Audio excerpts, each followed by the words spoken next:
67 migrants were brought to safety for the first time since the pandemic restrictions eased in Italy. The Marioni rescue ship docked in Sicily on Saturday, the first one since April. NGO ships are back at sea, but when new migrants land on Italian soil, they also have to follow strict anti-COVID protocols, including a 2-week self-isolation period.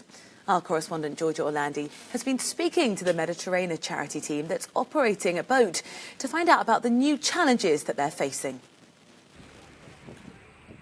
Bringing rescued migrants to safety and having to follow anti-COVID protocols is the latest challenge NGO rescue ships are facing. It looks like the ongoing conflict in Libya and not the spread of the outbreak is what is pushing more migrants to set out from Africa to reach Europe. Even though ports across the Mediterranean Sea were closed as they were declared unsafe due to the health emergency, the pandemic has not stopped migrant departures.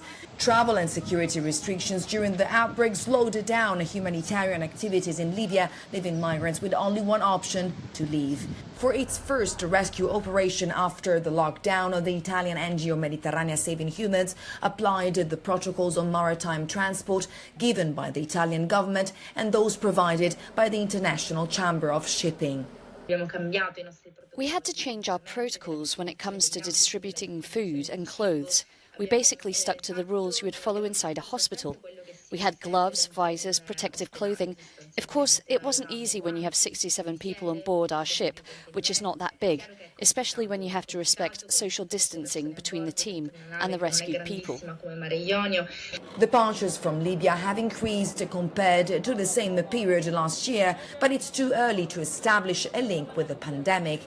The fact that NGO rescue ships were not operating at sea during the lockdown period did not discourage migrants from leaving. NGO ships could not operate at sea because ports were not available. They were left without a place to disembark the migrants. But despite that, departures figures remained high. That proves that rescue ships' activity is not a pull factor for those migrants.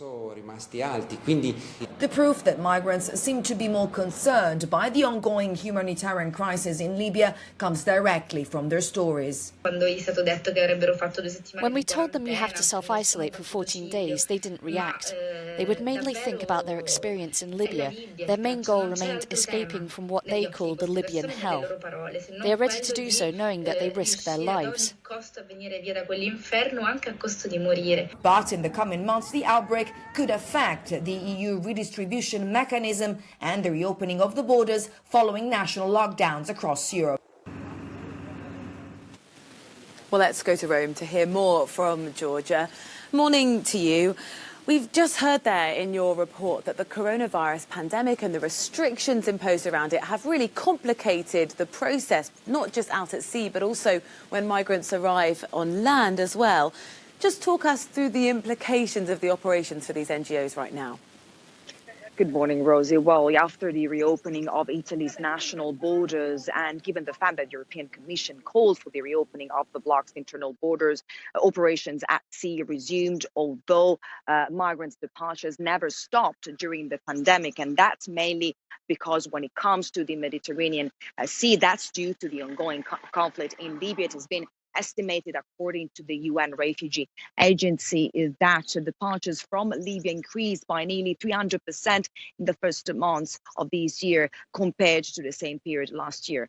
NGO rescue ships have now to follow new anti-COVID protocols, as you mentioned. Among the rules, the obligation for those migrants to self-isolate when they reach Italy. In fact, they do so on board ships that are provided by the Italian government. They have to have their temperatures taken before they reach any reception centers or before they're going to be distributed across EU countries. The other interesting thing to note is that if on one end the outbreak has not pushed those migrants to leave from Libya in order to reach Europe, on the other, in the case of the 6,000 people who have reached Italy in the past few months, the majority of them comes from Tunisia. There has been an increase in the number of Tunisian nationals trying to reach Italy, and that's because as a consequence of the outbreak, many people in Tunisia lost their jobs, Rosie.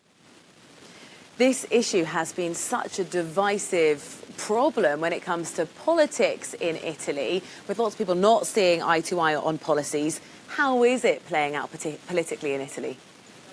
Yes, exactly, Rosie. This comes at a time during a crucial week. The government is discussing proposed changes to Salvini's anti-migrant decrees. This is one of the main political promises of the current government. We know in particular that the second one, the most recent one, is the very cause why there are so many irregular migrants living in Italy. In particular, that decree ends a 2-year-long humanitarian protection residency permit, forcing asylum seekers outside reception centers in Italy. That's why there's so many undocumented migrants living in the country.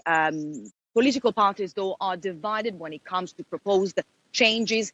There was a meeting yesterday. Italy's interior minister announced that she will present all parties with a new draft proposal that will have to be discussed on the 30th of June.